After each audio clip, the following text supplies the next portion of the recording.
Joe Panik would like to be in San Francisco. There are familiar faces in Sacramento as Panik has gotten used to wearing a River Cats jersey from time to time in recent years. But his guys were playing Milwaukee this weekend and Panik was getting updates on Saturday's game from a trainer. "Those are my guys, I want to be following them as much as I can," he said. The Giants' second baseman is in his second stint with the River Cats this season, this time working his way back from a strained groin suffered on July 6. He's been on the shelf for a few weeks but it hasn't shown in 3 games in Sacramento. On 7th pitch he saw Friday night, Panik flinched away from an inside fastball from Iowa Cubs starter Trevor Clifton to get to 3-2. He took the 8th the other way into right field for a base hit on a hit-and-run play that got Peter Borges to third. In short, he was vintage Panik. Panik has consistently worked deep into counts while going 3-10 with a walk and a run. He's looked comfortable at the plate and his groin has responded well to increased innings in the field.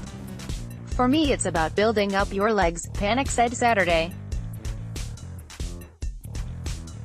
"It takes some time to get your stamina in the field." Panik hasn't been out long so he isn't starting from scratch but seeing live pitching has been beneficial as he nears a return to San Francisco. "It's one thing when you're tracking a bullpen session or a pitch machine," he said.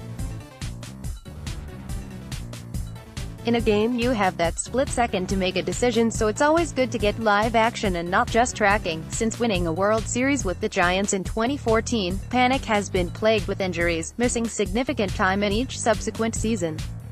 First he missed most of the end of the 2015 season with back issues he wasn't able to shake.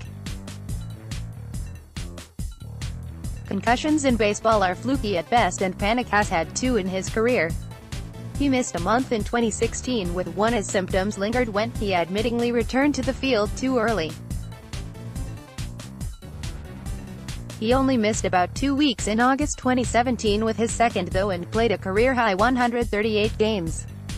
He became the first player in Major League history to account for all of his team's runs in their first 2 games while hitting solo home runs in LA this season but injured his left thumb at the end of April and was out 6 weeks after surgery.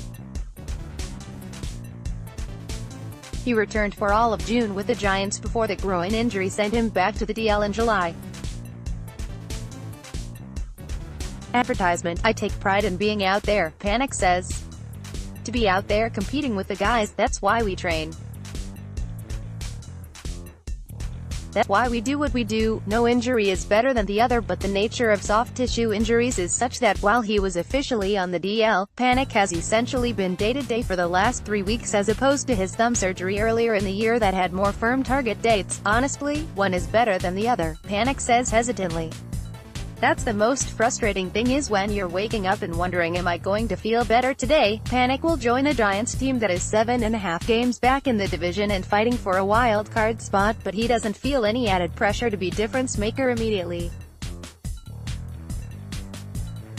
"I think I've learned over the years whenever I try to do that, that's when things go bad," he says. "For me, I have to go back up there and do what I do best and that's going to help them.